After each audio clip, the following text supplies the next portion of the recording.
Hello, my name is Philip Totaro. I'm the founder and CEO of market research firm IntelStor. Welcome to your weekly dose of truth to power.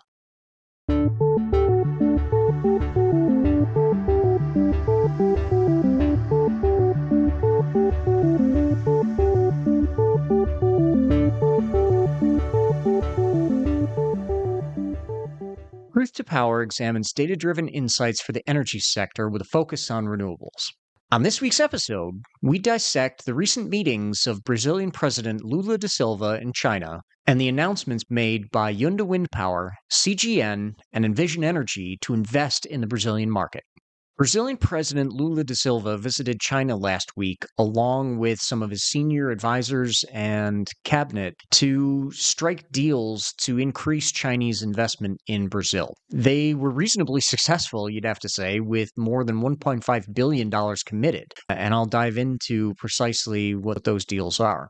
But while the Brazilian energy market has had some challenges of late and non hydro renewable power generation has been a bit stagnant, the market still holds promise for growth, and China wants to be a part of it. The electricity market in Brazil currently has more than 210 gigawatts of power generation capacity, according to IntelStor's data. A total of 86% of Brazil's electricity generation is renewable. This includes more than 50% from hydroelectric plants, almost 23% from thermal plants, 16% from wind, and 8% from solar. But a market this heavy on hydro has introduced some challenges to the power auctions as well as merchant market prices offered to wind and solar. Nevertheless, Chinese companies already have a presence in Brazil, and they tend to play a very long-term game. This includes State Grid Corporation of China, which owns a utility company in Brazil. State Power Investment Corporation also develops projects there. China General Nuclear Power also has a subsidiary in Brazil with substantial presence in renewables. Goldwind took over the GE Vernova factory in Bahia several years ago and was already serving the market with nacelle repowering from China since 2018. Goldwind's blade supplier, or one of their blade suppliers, Sinoma, has a small factory footprint in Brazil, and they've also expressed interest in increasing their market share there. Ming Yang has signed an MOU for investigating the offshore wind market, which is still trying to get off the ground. But in the wake of President Lula's visit to China, it was announced that Yunda Wind Power, more commonly referred to in the West as Windy, has signed an MOU to establish a research and development center in the country. This is typically a first step to a more permanent presence in that market and the establishment of a factory there. And Goldwind's factory in Bahia has now produced the first domestic GWH 181 6.2 megawatt turbines that will actually be installed in a 105.4 megawatt project for State Power Investment Corporation.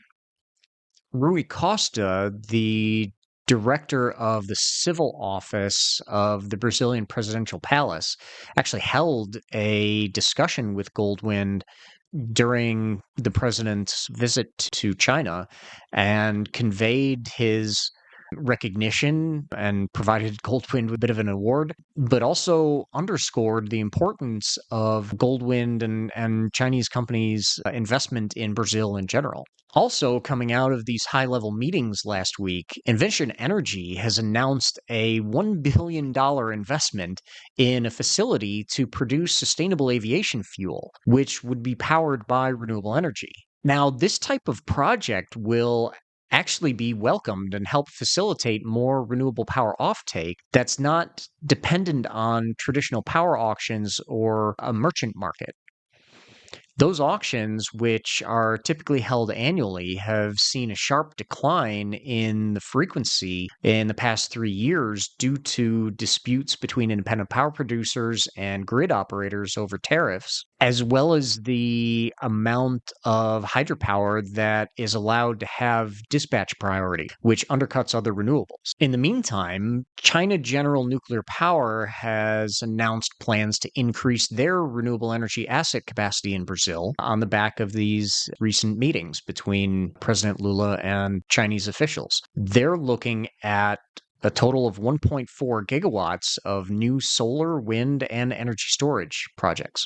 The company has signed a memorandum of understanding with the government of the northeastern state of Piauí. They indicated their intent to invest over 3 billion Brazilian reais.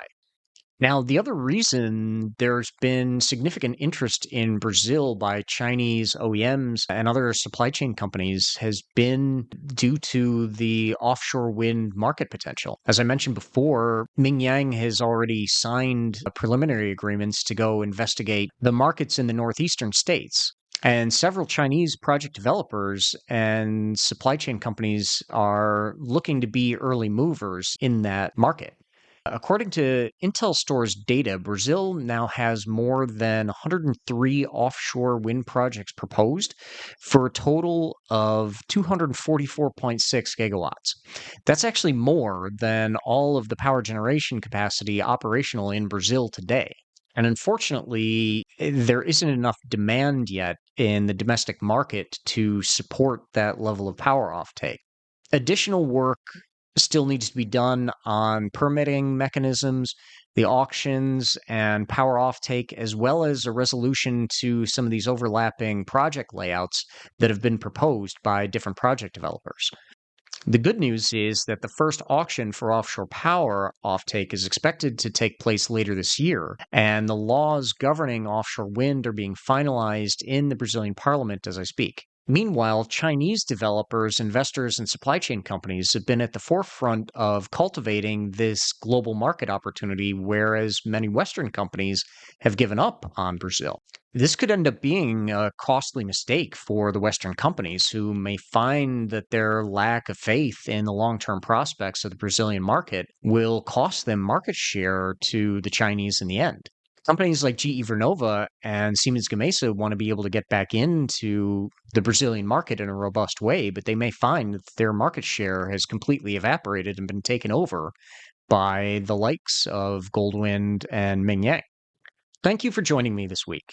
I'm Philip Totaro, and this has been your weekly dose of truth to power. Follow us on IntelStor's YouTube channel as well as your favorite audio platforms, and visit www.intelstor.com to join more than 200,000 subscribers to our renewable energy data solutions.